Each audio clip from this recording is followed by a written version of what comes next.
Hey, Dennis Caye here with Belize Real Estate. Just coming to you live today. It is, it's Tuesday. I'm just giving my little daily update here on how things are going with the quarantine.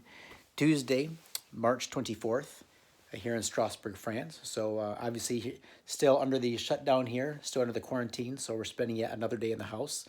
I think we're going to be spending several weeks in the house actually, but it's okay. I have my business to run. I have good friends and family I can contact through social media and chat and do some things I haven't had time to do and go from there. So, listen, the main update I wanted to give all you guys today is based on Belize more than France. Because as you know, Steph and I split our time between the two countries. My business is in Belize, and I've had a lot of clients reach out to me lately, concerned, is asking about their properties in Belize, the value of them, what's going to happen, what this means for property values in Belize, the returns on investment that they're going to get, and so forth. And so I've gone back and done a lot of research today in order to put this little update together for you. And I'll give you the good news and the bad news. For those of you who currently own property in Belize, and for those of you looking to buy property here in the very near future, and what the scenarios are going to turn out to be most likely for each of you. So first of all, will property values go down? And I'm going to say no, just based on what we saw in the past. And here's why. I started selling in real estate in Belize in 2006. And about the mid 2006, that's when I got my start. So I had about a year and a half before the 2008 crash. And when everything crashed and the world had its little meltdown there in 2008, it was very interesting what happened in Belize because we expected it to just kind of dry up for a while. We were very nervous about what was going on, and we expected property values to drop. Neither of those things happened. And here's what happened. People started looking at Belize even more because they had lost so much money. And they told themselves never again are they going to have all their money in one basket, the U.S. or the Canadian basket, wherever they happen to live.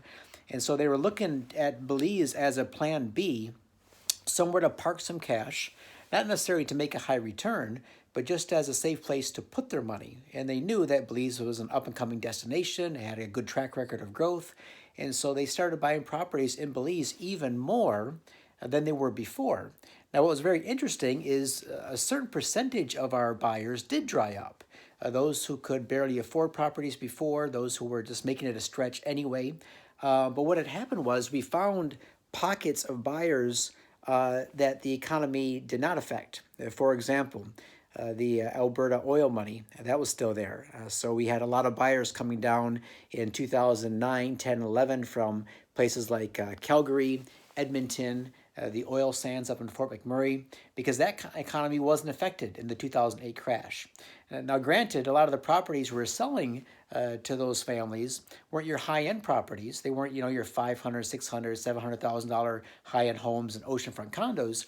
Those were inexpensive starter lots. At that time, they were going for around $10, $12, $15,000 each. So during those years, I was making a big commission off each of them, but they added up, and it was quite easily. And it was interesting that I was able to pay my bills and put some money away and start investing myself, even during the 2008, 9, and 10 market crash. But also, something else interesting that we saw during those years is that the people that could always afford to buy a high-end condo, and at that time prices were say $300,000 to $400,000 for something right on the beach, 2-bedroom, 2-bath.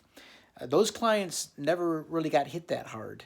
Or if they did, they still had enough money to invest in exactly what they wanted in Belize, or they just simply reduced the amount that they were going to spend. So, for example, if I had a client in 2008, 2009 looking at a $500,000 condo, but they had lost quite a bit in the stock market, they just bumped down to a $400,000 condo or $350,000 or even $200,000, but they didn't give up on the dream because they still wanted Belize. They still were looking at for Ambergris Caye to provide the lifestyle that they were looking for, the snorkeling, diving, fishing, that island life. And that desire didn't go away. They just had to adjust how they were going to live that lifestyle when they got down there.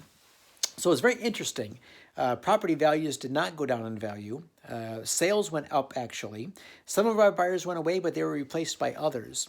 So how do I see this portraying or this kind of going in the next few months? Well, the bad news is that tourism is going to be affected. I'm going to say at least for probably 3 months, and that's going to hurt people because restaurants are going to be closed, bars are closed, beach bars, whatnot. If you bought a condo or a home and you had it in the rental pool, you're not going to have anybody staying in your unit, so your return on investment is going to go down for this year. Naturally speaking, of course it would. Those of you who own homes on the island, you have them in Airbnb, you're not going to be able to rent them out, so you're not going to get any return on there. But the good news is that your property values probably won't go down because number one, they weren't overinflated to begin with. Now, what happened in 2008, in the United States, is that much of the real estate was hyper overinflated.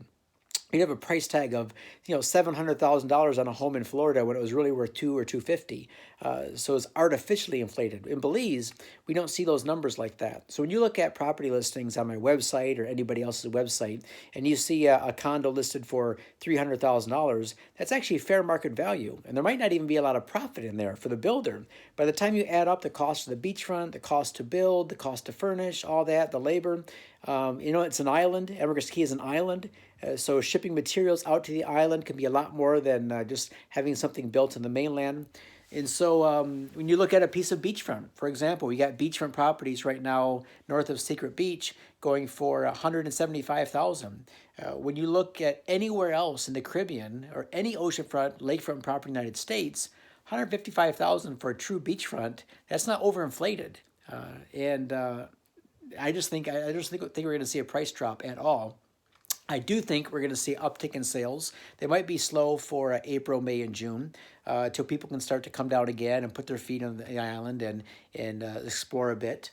But I'm still getting emails, people asking about specific listings. In fact, today I got 3 or 4 emails asking about one of my properties at Secret Beach is a second rollout. They're asking one of the financing deals.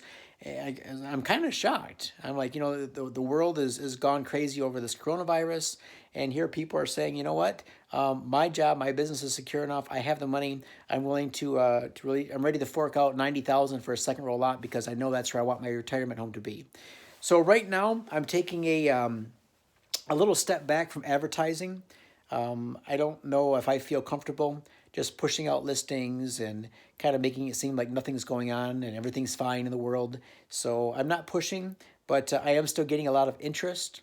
So for those of you who have properties listed with me, if you don't see my ads all over like you used to, you see me sending out less emails and newsletters pitching different properties. That's why I just feel like it's appropriate to step back a bit from that. Still trying to give out good information about Belize though. Trying to do some live webinars, some good Zoom calls, still having client meetings and talking to people about investing in Belize. And I do think that we're going to see all of this recover quite well. And Belize is still on a lot of people's radar. The desirability of Belize hasn't gone down through all this.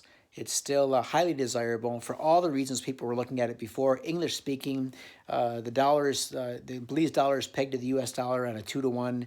It's very low taxes in Belize, friendly people, some of the friendliest people I've ever met in the world, and it's just a really cool place. So hopefully that gave all of my clients some comfort today.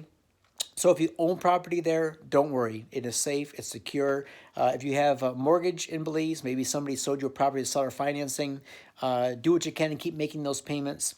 If for some reason you need to adjust the payment size or the frequency or something, call the person that's holding your mortgage. Be open and honest with them, as I have been with mine. I've reached out to some of my clients who have bought properties where I've been the mortgage holder, and we're working out things right now, so that's working out nice. And don't worry about your return. There's different ways to look at a return. Number one is you might make a little bit less financially this year on your rental income units there, but you still have the place.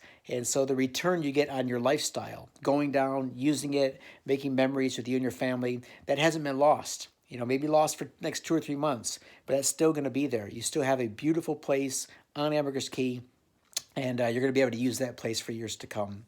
So if you have any other questions that maybe I haven't addressed today, go ahead and shoot me an email, DennisKii@gmail.com. As soon as all this is over and we can travel again, Steph and I are going to book a trip back to the island. So we'll let you know when our dates are so we can rendezvous. I know many of you are waiting to come down as well. So maybe we can pick a time where most of us can get together and spend an afternoon together on a secret beach. I'll buy you a beer. Beers are on me this time. And we'll go from there. All right. You guys stay safe. Hope everyone's doing well. And wash your hands.